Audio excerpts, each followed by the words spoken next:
So no need to bounce. Thanks for joining us this week on the Pounce. A little bit later I'll answer some fan questions and preview this week's Jaguar game, but first I'm going to catch you up on some things from last week. Indianapolis was able to pull out a victory over the Jaguars. The Jaguars showed some life in it. It's not that we quit or anything like that. We did only manage 3 points, but it was first game back for Blaine Gabbert. If he can get the ball rolling and everything, I think our offense is going to be great, and our defense is starting to step up to really make some good plays. But until he gets comfortable, I think it's going to look like we're struggling, even though we're really not. It was Blackman's first start is actually coming up after his suspension, so it should be really exciting to see him going. Even though his listening's questionable, I do know he made the trip, so we should see him shortly.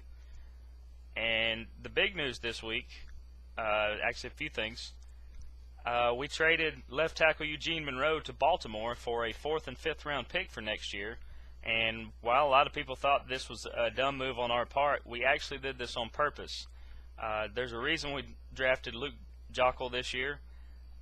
They had to move him to right tackle because of Eugene Monroe. So with Monroe out of the way, Luke's going to go back to his original position of left tackle, where I believe he's going to just blossom into probably one of the best in the league.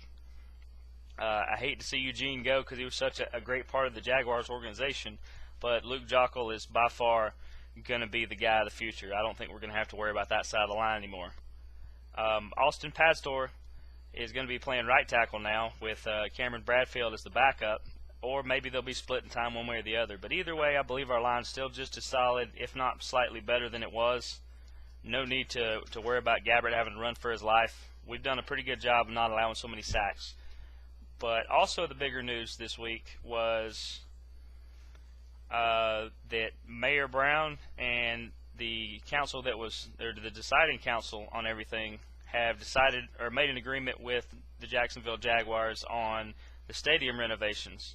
You know, like here in Atlanta, they decided to build a new stadium, whether one was due or not. At least people in Jacksonville are smart enough to know all we have to do is fix what we have. Some of the things they will be doing is updating some of the facilities. I do know they're working on getting some bigger and better screens for the games and everything so that you have a better experience out there. I know it's got to be fun to watch NFL Red Zone by going to the game. That way you can watch everybody score at the same time. But this proves right here that there's no way that the Jaguars will be moving out of Jacksonville anytime soon. In fact, General Manager Caldwell, not only did he talk to a lot of the players, especially some of the bigger ones, MJD and Pouce and some of those, not only are there no more trades, but they're looking to move forward with the guys we have. And to me, it's going to put us in a good position. I know at 0-4, a lot of people like to try to panic, but trust me, Jaguars are in a lot better position than the Steelers, the Giants, and and the Buccaneers, who are just a mess on top of a mess.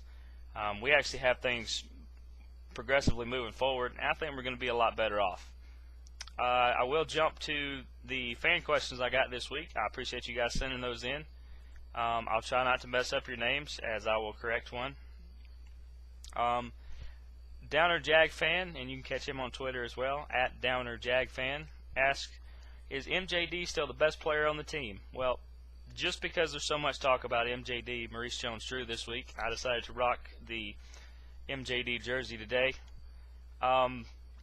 It's hard to say because he's one of my favorite players by far of the Jacksonville franchise as far as in the last few years. And he, even when he's healthy, he's probably a top 6, top 7 back.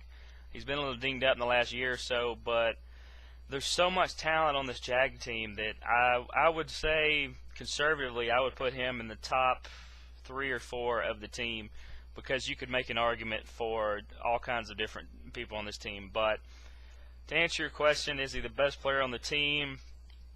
Some could argue that he is, and like I said, I'll put him in the top 3 for sure. I appreciate the question. Next couple questions I had was from A1 the LP. I apologize for telling everybody you were AO Net Help last week.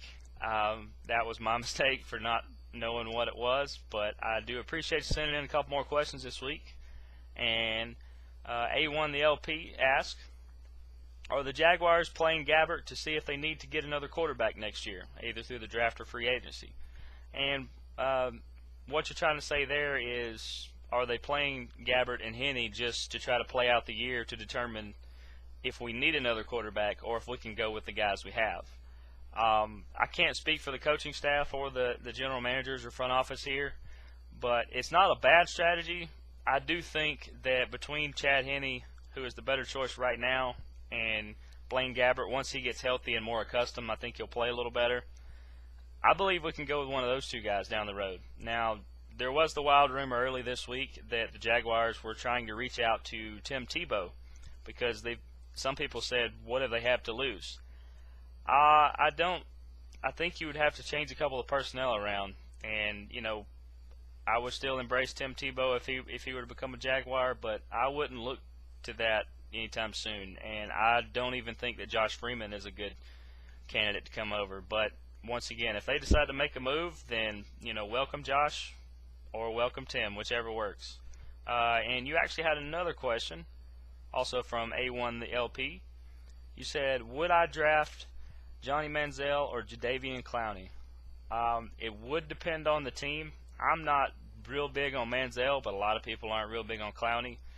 Overall, if I'm the Jaguars and both those guys are on the board whenever my draft position comes up, I think you got to go Jadeveon Clowney, and you put him on the opposite side from Jason Babin, who I believe is one of the most underrated D linemen in the league. And you have a 1-2 punch that has not been seen probably since Indianapolis Colts a couple years ago. You just have two running up the sides and put you don't even have to have a Vince Wilfork type player. Just put a solid blocker in the middle, and I believe that's probably one of the best lines we could have. So I would pick Jadeveon Clowney for sure. Appreciate the questions once again. And real quickly, we'll jump into Jacksonville. We'll be at St. Louis for this game this week. And St. Louis has kind of had some problems and some hiccups this year. This is a rough game for me because these are two teams that I've followed most of the year, most of this calendar year, and I see both teams as really doing some positive things and moving up in the rankings. But I actually think Jacksonville can get the first win this week. It's going to be rough, and Gabbert's going to have to get more accustomed a little quicker. I would almost say maybe if by halftime he hadn't quite got his legs under him yet, maybe throw in Henne, but I think the change would throw a little things off. So we'll stick with Gabbert. And overall, if you can there are mistakes in the St. Louis defense, and if you can find those holes and make it through them, then I think that's the positive way to beat them. Overall, they have one of the best front seven in the league on defense. I believe you're going to have Gabbert's going to probably have between 2.5 to 3 seconds to throw on average, which is not bad. And I think the key is going to be running the ball. If they can run the ball successfully, then it's going to set up the long passes to Tavon Austin and everybody else down the field. So in order for Jacksonville to get their first win, and I think it's only maybe a 5-point underdog in this. I'll have to check on that one, but